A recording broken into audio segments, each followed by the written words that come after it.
Hello everyone, आप सबका स्वागत है। आरआरबी ग्रुप डी 2019 का मैथ्स का सॉल्यूशन कर रहे हैं, जिसमें 17 अगस्त 2022 से 22 सितंबर 2022 तक जितने भी शिफ्ट में एग्ज़ाम हुए सभी शिफ्ट के सॉल्यूशन कंप्लीट हो चुके हैं। इनके सारे वीडियोस प्लेलिस्ट पे मिल जाएंगे। आज के क्लास में 26 सितंबर 2022 का तीसरा शिफ्ट का सॉल्यूशन करेंगे। इसका पहला शिफ्ट और दूसरा शिफ्ट का वीडियो प्लेलिस्ट पे मिल जाएगा और इन सब के सॉल्यूशन पहले कंप्लीट हो चुके हैं। इनके वीडियोज देखने के लिए प्लेलिस्ट विजिट कर सकते हैं, लिंक नीचे डिस्क्रिप्शन में दिया गया है। तो शुरू करते हैं, उससे पहले चैनल पर नए हैं तो चैनल को सब्सक्राइब कर लीजिए। आगे बढ़ते हैं। पहला सवाल है, ए अकेले किसी कार्य को 10 दिन में पूरा कर सकता है। बी अकेले उसी कार्य को 15 दिन में पूरा कर सकता है। ए, बी और सी एक साथ मिलकर इस कार्य को 4.5 दिन में पूरा कर सकते हैं। यदि बी कार्य नहीं करता है, जबकि ए और सी से शुरू करके एक एक दिन छोड़कर कार्य करते हैं, तो कार्य कितने दिन में पूर्ण हो जाएगा। ठीक है, तो पहले ए, बी और सी का एफिशिएंसी निकालना होगा। निकालते हैं। देखिए, ए जो है इस काम को करने में 10 दिन लेता है, तो ए का टाइम आ गया 10 दिन। उसी तरह बी का टाइम कितना है, 15 दिन। उसके बाद ए, बी और सी तीनों जब एक साथ मिलकर काम करते हैं तो कितना टाइम लगता है, 4.5 दिन। यानी ए प्लस बी प्लस सी तीनों का टाइम है 4.5, जिसको लिखेंगे 9/2 दिन।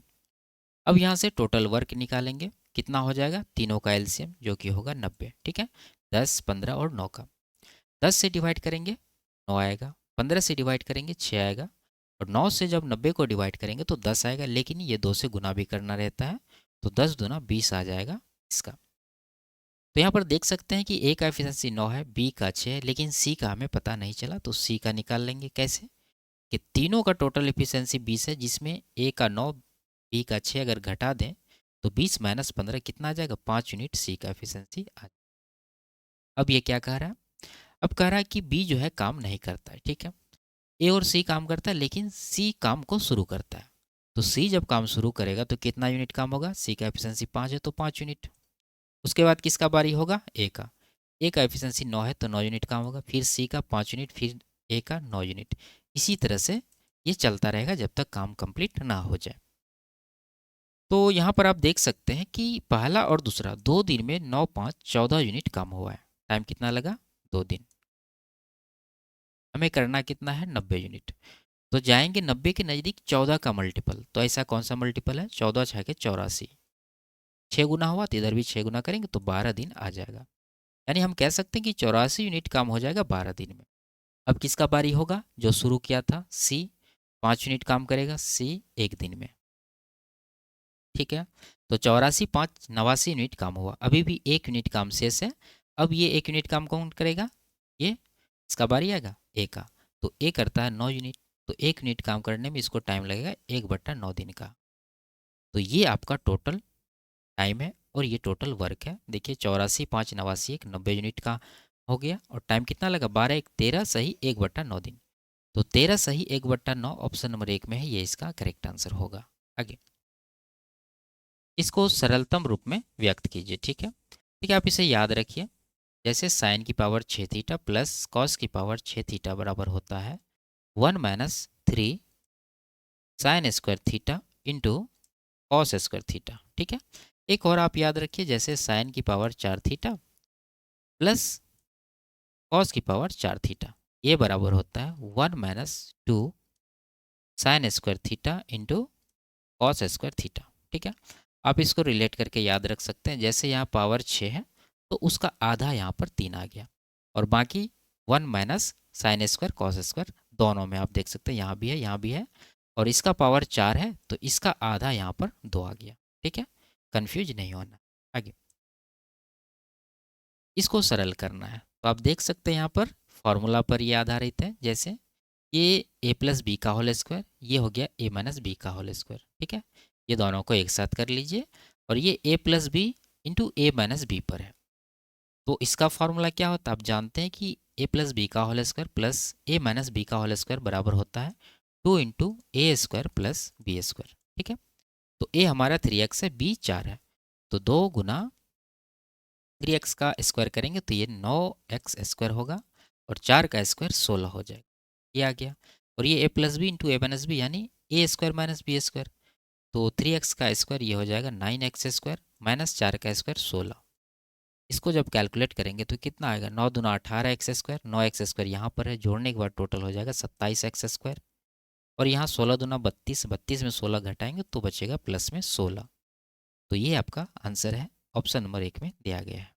आगे, ब्याज की गणना वार्षिक चक्रवृद्धि आधार पर किए जाने पर 10,000 की एक धनराशि एक निश्चित वार्षिक चक्रवृद्धि ब्याज की दर पर 2 वर्ष में 11,025 हो जाती है।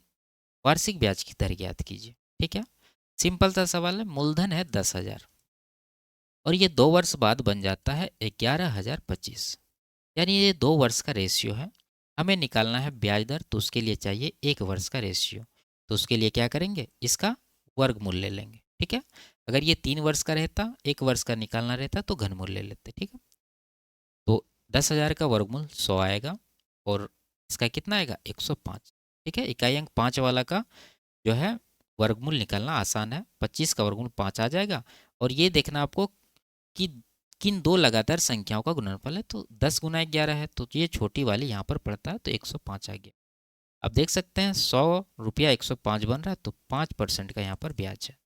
ऑप्शन नंबर 2 इसका करेक्ट आंसर। आगे, दी गई आकृति में त्रिभुज ABC और त्रिभुज DEF समरूप है। यदि AB 6.5 सेंटीमीटर, D 3.9 और BC 5.15 सेंटीमीटर है तो EF का माप ज्ञात कीजिए। देखिए, यदि ये दोनों त्रिभुज समरूप है तो इनके संगत भुजाओं का अनुपात बराबर होंगे।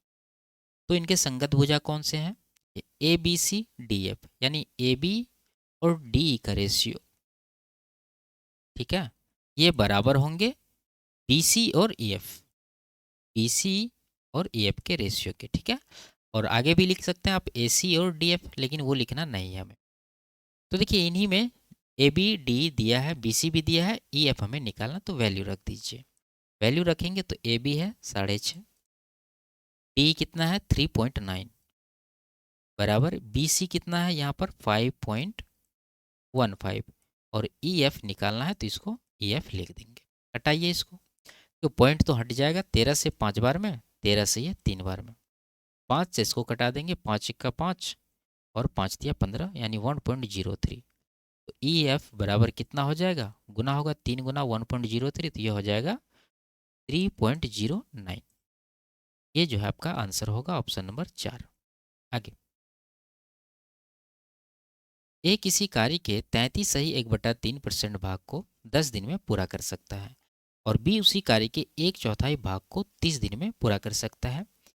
ए, बी और सी एक साथ मिलकर उसी कार्य को 12 दिन में पूरा कर सकते हैं। यदि ए प्रत्येक दिन कार्य करता है तथा बी और सी एक एक दिन छोड़कर उसकी सहायता करते हैं, जिसमें पहले दिन बी ए की सहायता करता है, तो बताएं कि कार्य कितने दिन में पूर्ण हो जाएगा। ठीक है, तो पहले इफिशियंसी निकालना होगा। देखिए, ए जो है 33 सही 1/3%, यानी 1/3 काम 10 दिन में पूरा करते हैं। तो ए टोटल वर्क करने में कितना टाइम लगेगा, 10 का 3 गुना कर दीजिए। ठीक है, देखिए 10 दिन 1/3 में कर रहा है, तो 1/3 को उल्टा के यहाँ गुना कर दिए, यानी कि 3 से गुना कर देंगे। जो भी फ्रैक्शन रहेगा उसको उल्टा के टाइम में गुना कर दीजिए, तो टोटल टाइम आपको मिल जाएगा। तो यहाँ पर ए का टाइम हो गया 10 दिन। उसी तरह बी का भी, बी जो है 1/4 भाग करते हैं 30 दिन में, तो टोटल वर्क 30 चौके 120 हो जाएगा। और तीनों साथ में जो है 12 दिन में काम को करते हैं, यानी ए प्लस बी प्लस सी 12 दिन में काम को करते हैं। तो टोटल वर्क इन तीनों का एलसीएम कितना हो जाएगा 120। जब डिवाइड करेंगे 30 से 120 को तो 4 आएगा, 120 से एक बार में जाएगा और 12 से ये 10 बार में जाएगा। तो ए का पता चल गया एफिशिएंसी, बी का भी चल गया, सी का नहीं चला, तो सी का कैसे निकलेगा। ये देखिए, ए बी और सी तीनों का टोटल एफिशिएंसी 10 निकला, जिसमें ए का 4 है, बी का 1 है, घटा देंगे जोड़ के, तो 10 - 5 कितना आ जाएगा 5 यूनिट। तो सी का एफिशिएंसी है 5 यूनिट।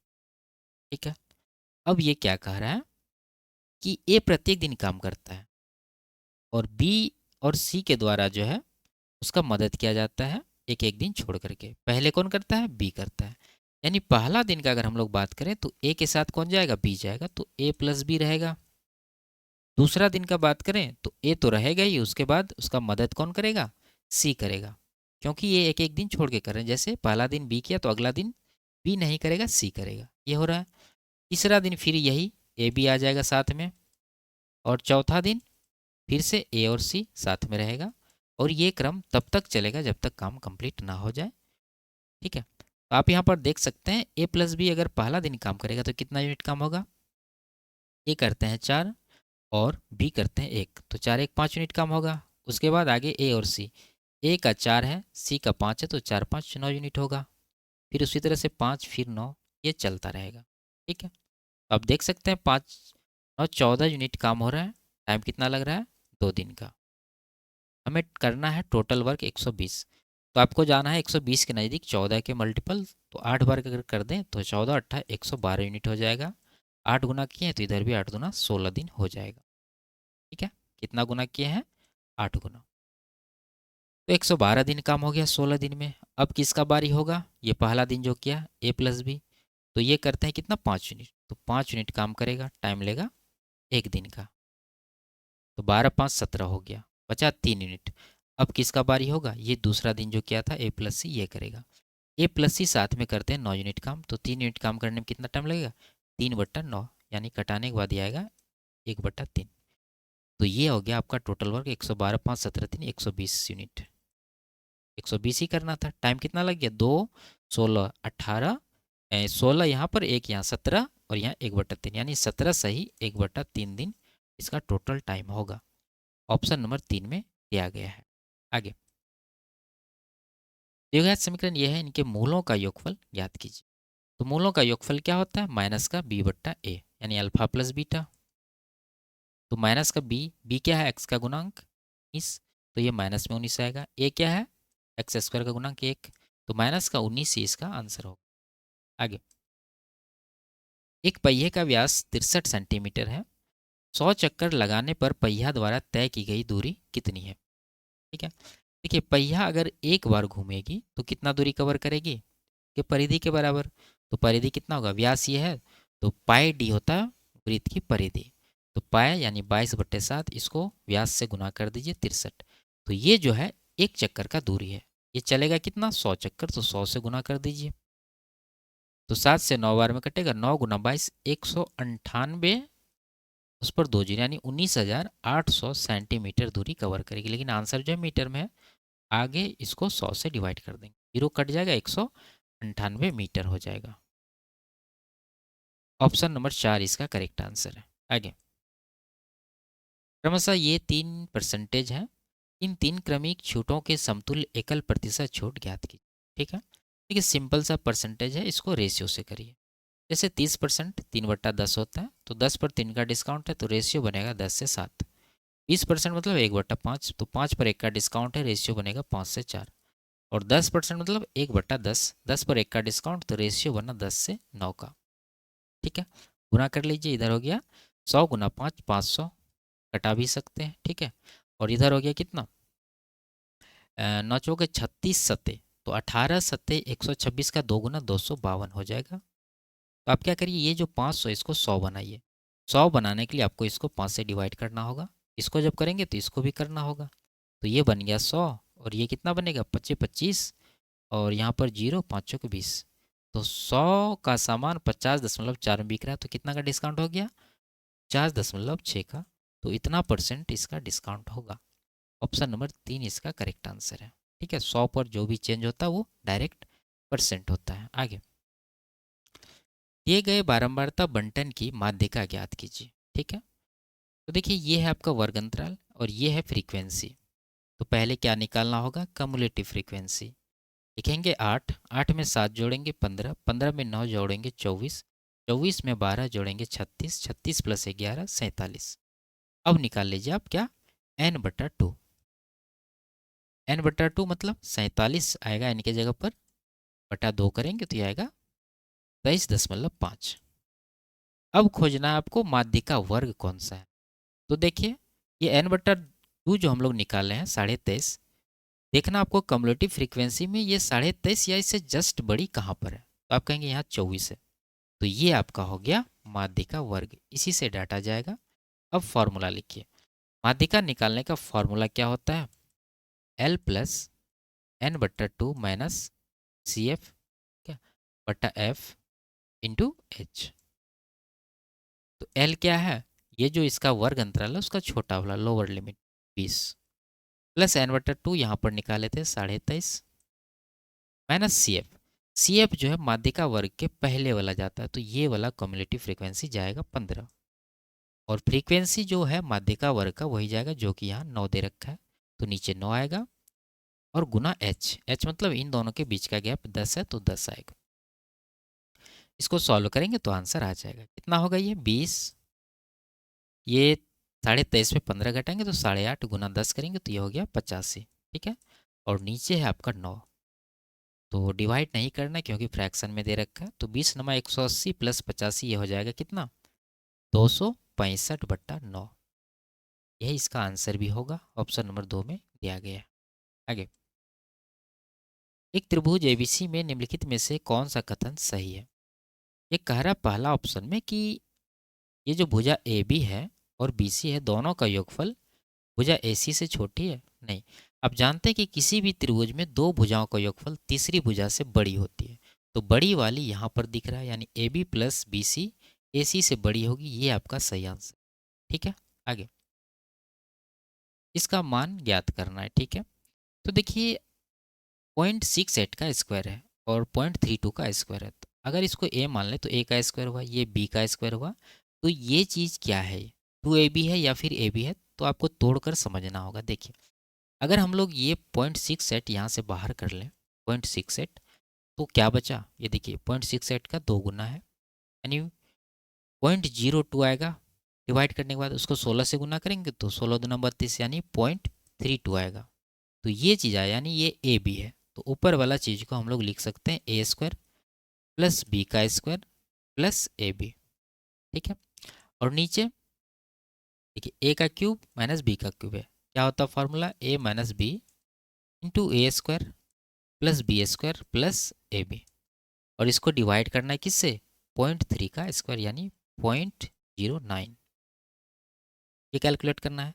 तो ये चीज़ तो कट ही जाएगा, ये जो ऊपर में दे रखा है और नीचे ये दे रखा है कट जाएगा, बचेगा क्या ए माइनस बी, तो ऊपर रह गया एक, नीचे ए माइनस बी, यानी यहाँ से घटा लीजिए डायरेक्ट, कितना हो जाएगा 3 इधर से यानी 0.36, और इसको डिवाइड करेंगे हम लोग 0.09 से, तो कितना आ जाएगा 9 चौके 36, सीधा सीधा 4 आ रहा है, तो 1/4 ही आपका आंसर होगा, ऑप्शन नंबर 2। आगे, रानी रोजी से 1 वर्ष बड़ी है और रोजी रिमी से 1 वर्ष बड़ी है, उनकी आयु का योग 48 वर्ष है, रोजी की आयु ज्ञात कीजिए, ठीक है। देखिए सिंपल सा सवाल है, बस आपको समझना है। ये कह रहा है रोजी जो है रिमी से 1 वर्ष बड़ी है और रानी जो है रोजी से 1 वर्ष बड़ी है। आप देख सकते हैं तीनों में क्रमागत रूप से एक एक का डिफरेंस है और बीच में कौन है, रोजी है। तो रोजी का आयु निकालने के लिए आप क्या करेंगे, एवरेज ले लेंगे। योगफल दे रखा है 48, 3 से अगर इसको डिवाइड कर देंगे एवरेज कितना आ जाएगा 16 वर्ष, यही हो जाएगा रोजी की आयु, ऑप्शन नंबर 3 इसका करेक्ट आंसर। आप समझ सकते हैं 3 क्रमागत नंबर अगर आप लिखें, जैसे मान लीजिए 5, 6, 7, इसका एवरेज निकालना है, यानी बीच वाला, तो क्या करते हैं जोड़ के डिवाइड करते हैं, तो 7, 6, 13, 5, 18 को अगर हम लोग 3 से डिवाइड कर दें तो 6 आ जाएगा यहाँ पर, तो यही इसका एवरेज हो जाएगा, यानी कि बीच वाला आयु निकालना है, तो ये हो जाएगा 16 वर्ष, ठीक है, जिस तरह से हम लोग यहाँ पर निकाल। आगे, 10 वर्ष बाद रमेश की आयु राजीव की आयु की 2 गुनी होगी। 5 वर्ष पहले रमेश की आयु राजीव की आयु की 3 गुनी थी, रमेश की वर्तमान आयु ज्ञात कीजिए, ठीक है। तो हम लोग ये लिखेंगे 10 वर्ष बाद का रेशियो, ठीक है, 10 वर्ष बाद का, ये क्या रेशियो बनेगा, ये कह रहा है रमेश जो है राजीव का 2 गुनी है, तो रमेश को लिख देते हैं आर एम और राजीव को लिख देते हैं आर जे। राजीव अगर 1 यूनिट का होगा तो रमेश कितना होगा 2 यूनिट का होगा। अब चलते हैं 5 वर्ष पहले, ये कह रहा है रमेश की आयु राजीव की आयु की 3 गुनी थी, यानी राजीव अगर यहाँ 1 यूनिट का था तो रमेश कितना था 3 यूनिट का। अब देखेंगे टाइम का गैप कितना आ गया, 10 वर्ष बाद 5 वर्ष पहले, तो 10, 5, 15 साल का गैप आ गया, तो 15 यहाँ पर लिख दीजिए, क्रॉस गुना करके डिफरेंस लीजिए, तो 3 और 2 का डिफरेंस 1 आएगा, उसी तरह नीचे भी डिफरेंस लेंगे तो ये आ जाएगा 30, ठीक है, 15 या 45 में 15 घटा देंगे तो 30 आ जाएगा, 1 यूनिट 30 आया है, तो यहाँ पर रख दीजिए, तो 30 दूना 60 आ जाएगा 2 यूनिट का, और यहाँ पर 1 यूनिट का 30 आ जाएगा। तो ये जो रेशियो था ये कब का था 10 वर्ष बाद का, लेकिन ये पूछ रहा वर्तमान, तो वर्तमान मानने के लिए 10 घटाना पड़ेगा दोनों में, कुछ किसका रहा, रमेश का, तो रमेश में केवल घटाएंगे तो 50 वर्ष जो है रमेश का वर्तमान आयु निकलेगा। Option number 1। आगे, एक सिलाई मशीन का विक्रय मूल्य ये है, यदि इसे 8% के लाभ पर बेचा गया है तो इसका क्रय मूल्य ज्ञात कीजिए। ठीक है, देखिए 8% के प्रॉफिट पर अगर इसको बेचा है तो इसका सेलिंग प्राइस कितना होगा, 108%। जबकि रुपया में इन्होंने सेलिंग प्राइस दे रखा है 19,440। ठीक है, हमें निकालना क्या है, क्रय मूल्य यानी 100% का, तो 100% से गुना कर देंगे। हटाइए इसको, ये 108 से एक बार में जाएगा, फिर बचा कितना, 86। 86 पर 4 आएगा 864, 108 से ये 8 बार में जाएगा, जीरो है, जीरो आएगा। तो 180 गुना 100 करेंगे तो 18,000 रुपया इसका क्रय मूल्य होगा, कॉस्ट प्राइस। ऑप्शन नंबर 4 सही आंसर। आगे, प्रारंभ में राम के पास 4 रुपया और श्याम के पास 7 रुपये थे। जतिन ने राम और श्याम में से प्रत्येक को समान धनराशि दी, जिसके बाद राम और श्याम के पास मौजूद धनराशियों का अनुपात 7:9 हो गया।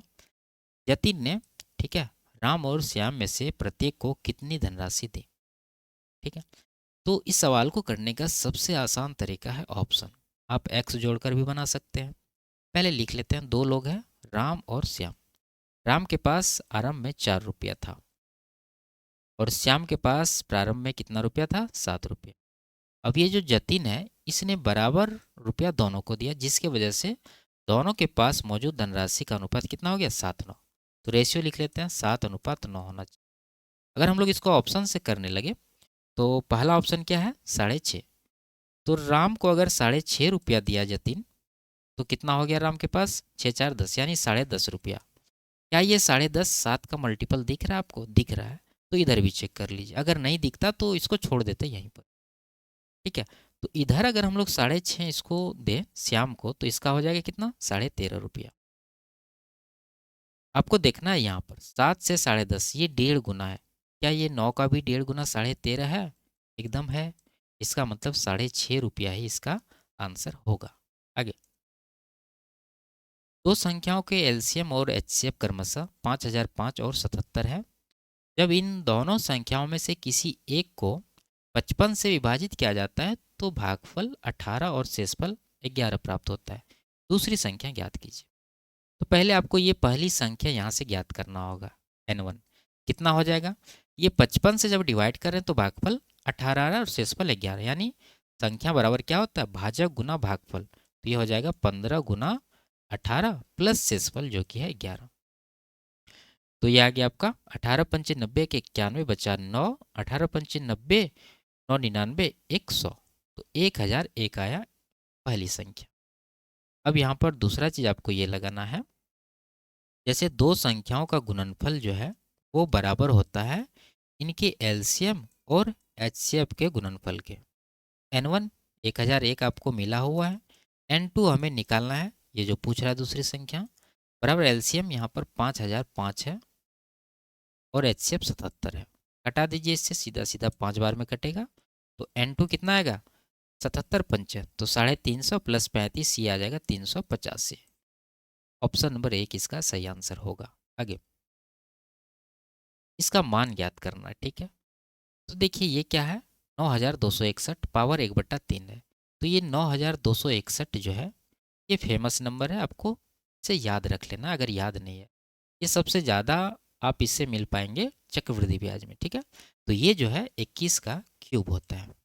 अगर हम इसे 21 का क्यूब लिख दें और इस पर पावर 1/3 ऑलरेडी है तो वो लिख देते हैं भाग 81 है, यहाँ 1/4 है। तो 81 मतलब क्या, 3 की पावर 4 और इस पर 1/4 पावर पहले से है। ठीक है, और इन सब का होल पावर है 2। उसके बाद गुना ये 1296। अब जानते हैं ये 36 का स्क्वायर होता है, लेकिन यहाँ करनी में 4 है तो यहाँ से क्या बाहर आएगा, 6 बाहर आएगा। तो इसको कैलकुलेट करें तो आंसर आ जाएगा। तो ये 3 कट जाएगा यहाँ से, ये 4 भी कट जाएगा। तो ये 21 भाग 3 बचा, 3 से 21 को भाग करेंगे तो 7 आएगा, 7 का स्क्वायर 49 हो गया। गुना 6 करना तो 49 छके कितना, 5 छके 30, यानी 300 में से आपको 6 घटा देना तो 294 आपका ऑप्शन नंबर 4। आगे, यदि किसी आंकड़ों के समुच्चय की माध्यिका और बहुलक क्रमशः 12 और 15 है तो उस आंकड़े के समुच्चय के माध्य के 3 गुने का मान ज्ञात कीजिए। ठीक है, तो ये निकलेगा इंपेरिकल रिलेशन से। क्या होता है, बहुलक बराबर 3 गुना माध्यिका माइनस 2 गुना माध्य। डेटा लिखेंगे, बहुलक है 15, 15 बराबर 3 गुना माध्यिका जो कि है 12, तो ये 12 आ जाएगा, माइनस 2 गुना माध्य, माध्य को m रहने देते हैं मीन। तो ये आ गया कितना, ये माइनस वाला को इस तरफ ले आएंगे, 2m बराबर 36 में 15 घट जाएगा, तो ये कितना बचेगा 21। ठीक है, और m बराबर कितना हो जाएगा 21/2। तो ये आ गया आपका माध्य, लेकिन ये माध्य का 3 गुना पूछ रहा है, तो आपको क्या करना है, इसको 3 से गुना करना है, तो 21 या 63/2 आएगा आंसर, ऑप्शन नंबर 4। आगे, यदि ये है तो k का मान याद करना है। तो देखिए यहाँ पर 8/27 है, तो 8 है 2 का क्यूब, 27 है 3 का क्यूब, तो इधर भी आपको 2/3 में देखना है ये कितना पावर हो सकता है। तो ये 2 की पावर 5 है 32 और ये 3 की पावर 5 है 243, तो ये आ जाएगा 5k। ठीक है, इसका पावर 5 और ये k पहले से, तो दोनों दोनों गुना होकर यहाँ पर 5k हो जाएगा। और राइट साइड 2/3 की पावर 3 आ जाएगा। ठीक है, क्यूब है ये। अब आप देख सकते हैं यहाँ आधार बराबर नजर आ रहा है, तो पावर को बराबर कर देंगे। पावर जब बराबर करेंगे तो k बराबर कितना आएगा 3/5, यही चीज़ हमें निकालना था। ऑप्शन नंबर कहाँ पर है, 1 में है, ये इसका करेक्ट आंसर। आगे, ए और बी के वेतनों का अनुपात 4:5, बी और सी के वेतनों का अनुपात 3:4 है।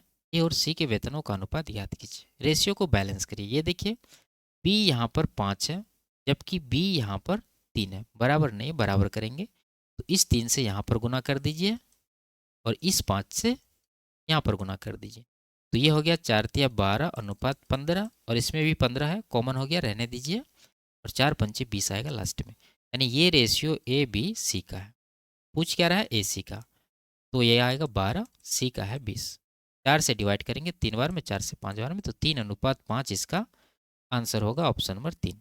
आगे, निम्नलिखित में से कौन सा विकल्प सहअभाज्य संख्याओं का एक युग्म है। ठीक है, तो पहले आप ये जान लीजिए कि सहअभाज्य संख्याओं का युग्म होने के लिए कंडीशन क्या है, कि उनका HCF 1 होना चाहिए, 1 के अलावा कुछ भी नहीं होना चाहिए। ठीक है, तो चेक कर लेंगे। पहला ऑप्शन अगर देखें तो ये 228 है, ये 4 से डिविजिबल है, 4 से अगर इसको डिवाइड करें, और 4 8 12, 3 से भी डिविजिबल है, तो 12 से डिवाइड करिए तो ये आएगा 12 गुना 12 × 12। ठीक है, 12×9 108, यानी 12 गुना 19 है। क्या ये 12 से डिविजिबल है, नहीं है, तो 19 से चेक कर लीजिए, 19 × 19 5 57 हुआ, 19 × 57, यानी ये दोनों नंबर 19 से डिविजिबल है, इसका मतलब ये कोप्राइम नहीं हो सकता। दूसरा अगर देखें तो दोनों में लास्ट में सम संख्या, इसका मतलब ये 2 से डिविजिबल है, ये भी नहीं होगा आंसर। ठीक है, हटा दीजिए।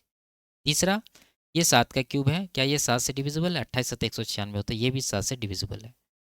एक ही ऑप्शन बच गया आपके पास, ये इसका करेक्ट आंसर होगा, यानी ये जो है कोप्राइम का पेयर है। आगे, एक ठोस लंबवृत्तीय बेलन जिसके आधार का व्यास 10 सेंटीमीटर और ऊंचाई 2 सेंटीमीटर है, इसे पिघलाकर 1 सेंटीमीटर व्यास और 0.2 सेंटीमीटर मोटाई वाले लंबवृत्तीय बेलनाकार सिक्कों के रूप में ढाला जाता है। इस प्रकार निर्मित किए जा सकने वाले सिक्कों की संख्या ज्ञात कीजिए। ठीक है, देखिए सिंपल सा सवाल है, बड़े बेलन को पिघला करके सिक्का बनाया जा रहा है, सिक्का भी बेलनाकार ही होता है, तो सिंपल सा बड़े वाले का आयतन को छोटे वाले का आयतन से डिवाइड करना है। ठीक है, लेकिन एक चीज़ आप समझ सकते हैं, जैसे बेलन का जो आयतन है वो क्या होता है, πr²h, तो पाई तो दोनों में आएगा, वो कटने ही वाला है, छोड़ दीजिए। तो हमें कैलकुलेट क्या करना है, r² × h, यानी बड़े वाले त्रिज्या को छोटे वाले के त्रिज्या से डिवाइड करना और उसका स्क्वायर करना, क्योंकि यहाँ स्क्वायर है। अगर हम देखें, और एक चीज़ आपको देखना है कि यूनिट सेम होना, जैसे यहाँ सेंटीमीटर है सेंटीमीटर है, ठीक है, यहाँ भी सेंटीमीटर है सेंटीमीटर है, कोई बात नहीं, बस डिवाइड करिए। 1 से 10 को डिवाइड करेंगे, आप व्यास को भी डायरेक्ट डिवाइड कर सकते हैं, तो 10 आएगा, उसका स्क्वायर करना है, यानी 100 आ जाएगा। उसके बाद यहाँ 0.2 है, 0.2 से 2 को डिवाइड करेंगे तो 10 आएगा, तो 10 यहाँ से आ गया, तो 10 × 100 1000 सिक्के बनेंगे। ऑप्शन नंबर 2 इसका करेक्ट आंसर है। आगे, यदि ये है, इसको भिन्न के रूप में न्यूनतम पदों में लिखा जाता है, तो उस भिन्न के हर और अंश का अंतर ज्ञात कीजिए। तो इसको फ्रैक्शन में लिखना है, तो पहले पॉइंट और बार छोड़ के नंबर लिखेंगे 216, उसके बाद घटाने वाला तो कुछ है नहीं, 0 है, तो उसको छोड़ देंगे। उसके बाद नीचे क्या आएगा, पॉइंट के बाद जितने अंकों का रेकरिंग हो रहा है, तो यहाँ पर 3 अंक है, 3 बार यहाँ 9 आएगा। उसके बाद पॉइंट के बाद जितने अंकों का रेकरिंग नहीं हो रहा है, जैसे यहाँ 0 है तो एक बार यहाँ 0 आएगा। इसको कैलकुलेट करिए, 9 से ऊपर नीचे कट रहा है और 2 से भी कट रहा है, तो 18 से कटाएंगे। 18 का 18, 18 दूना 36, 18 पंचे 90, 18 पंचे 90, 18 पंचे 90, 3 से फिर से कट जाएगा, 3 चौके 12, 3 एक का 3, 3 अट्ठे 24, 3 पचे 15। तो ये आ गया आपका अंश, ये आ गया हर। दोनों का डिफरेंस पूछ रहा है, तो 185 में 4 घटाएंगे तो 181। ऑप्शन नंबर 2 सही आए। आगे, निम्न में से कौन सा द्विघात समीकरण को दर्शाता है? तो देख लीजिए ऑप्शन चेक करके। पहला ऑप्शन देखें तो 3x इंटू एक्स करेंगे तो ये आएगा 3x²। और यहाँ पर भी देखिए 3x², दोनों तरफ आ गया, इसका मतलब ये कटने वाला हो गया, तो ये द्विघात समीकरण नहीं हो सकता। ठीक है, अगला ऑप्शन देखें तो ये x गुना एक्स 3 बार आ रहा है, यानी क्यूब में आ रहा है, और यहाँ भी क्यूब है, तो क्यूब तो कट जाएगा लेकिन स्क्वायर वाला आपका बच जाएगा, तो ये आपका द्विघात समीकरण होगा। बाकी आप जो बचे ऑप्शन है उसको एलिमिनेट कर लीजिए। जैसे x गुना एक्स² हुआ, यहाँ भी है, ये कट जाएगा स्क्वायर वाला, तो ये भी आंसर नहीं होगा। यहाँ पर भी x गुना एक्स² होगा, और ये देखिए x गुना एक्स² होगा, दोनों तरफ ये कट ही जाएगा, तो स्क्वायर वाला नहीं बचा। यानी कि द्विघात समीकरण के लिए आपको पावर 2 आना चाहिए, तो इन तीनों में नहीं आ रहा है, केवल इसमें आ रहा है, तो ये इसका आंसर होगा। आगे, इसमें पाई चार्ट का अध्ययन करना, और सवाल में कह रहा है कि चारों शहरों में बेची गई कारों की कुल संख्या 80 है। दिल्ली में महिला और पुरुष ग्राहकों को बेची गई कारों की संख्या का अनुपात 2:3 है। दिल्ली में महिला ग्राहकों को बेची गई कारों की संख्या कितनी है? देखिए दिल्ली का अगर देखें हम लोग तो 25% है, टोटल कार कितना बेचा गया 80, तो दिल्ली में कितना होगा 80 का 25%, यानी 1/4। उसके बाद ये तो दिल्ली में बेचे गए कारों की संख्या है, अब इस संख्या का भी अनुपात दे रखा है, महिला को 2 यूनिट बेचा गया है, पुरुष को 3 यूनिट, तो निकालना किसका, महिला का, तो 2 यूनिट का वैल्यू निकालेंगे, और नीचे आएगा दोनों जोड़ के 5 यूनिट। ठीक है, तो 5 के 20 से ये कट जाएगा, 4 बार में 4 दूना 8 कार महिला को बेची गई है। ऑप्शन नंबर 3 सही है। आगे, इसमें निम्नलिखित लाइन ग्राफ का अध्ययन करना, और सवाल में कह रहा है कि तीनों स्कूलों में लड़कों की औसत संख्या कितनी है? ये आपका स्कूल है PQR, इसमें लड़का का अगर देखें तो ये है ब्लू वाला। ठीक है, तो तीनों में ब्लू वाला जोड़ लीजिए और 3 से डिवाइड कर लीजिए, तो 200, एक 300 प्लस 180 यानी 480 आया। 3 से डिवाइड करें तो यह आएगा 160, यह इसका एवरेज होगा। Option number 1। आगे, तो ये लास्ट सवाल था। वीडियो आपको कैसी लगी कमेंट में ज़रूर बताइए। अच्छी लगी तो वीडियो को लाइक शेयर और चैनल को सब्सक्राइब कर लीजिए। फिर मिलते हैं अगले क्लास में, तब तक के लिए बाय बाय, टेक केयर।